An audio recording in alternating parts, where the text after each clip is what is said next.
Bonjour. Uncanny Valley, le film que nous allons maintenant découvrir, est le deuxième court-métrage de Paul Weininger.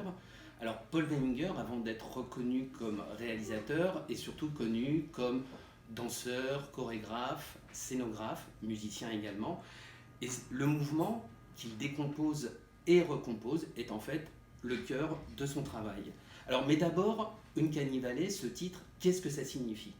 Alors, de manière imparfaite, on pourrait le traduire en français par vallée dérangeante ou vallée de l'étrange, et on ferait ainsi référence à la notion d'inquiétante étrangeté théorisée par Sigmund Freud. Alors, je cite, l'inquiétante étrangeté, c'est quand l'intime surgit comme étranger, inconnu, autre absolu, au point d'en être effrayant. Et ce concept, désormais, il s'applique également à la robotique.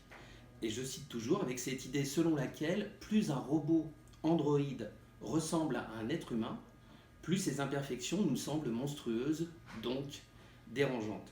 Alors, on pourra se dire que cette introduction peut peut-être sembler incongrue, pourtant c'est une manière de nous rapprocher, je crois, du film de Paul Weininger, parce que qu'est-ce qu'on voit dans ce film? En fait, on voit deux soldats, deux êtres humains pris dans la tourmente, la peur de la guerre des tranchées de la Première Guerre mondiale. Et dans ce film d'animation, qui utilise donc la technique de la pixelation, qui consiste à décomposer image par image le mouvement continu, eh bien ces êtres humains le sont-ils vraiment encore? Et ces combattants terrorisés, offerts en sacrifice, ne sont-ils plus que des marionnettes manipulées, voire justement des robots androïdes, dont l'âme et le souffle ont été ainsi subtilisés? Alors, on peut aussi noter là un paradoxe qui est assez stimulant pour le cinéma d'animation.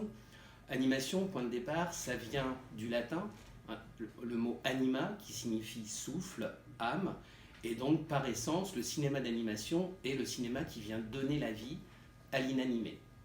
Et ici, en fait, Paul Weininger, à contrario, vient ôter la vie et la parole, vous le verrez en découvrant le film, à ces hommes marionnettes et interroge de fait puissamment, je crois, le spectateur sur sa condition humaine.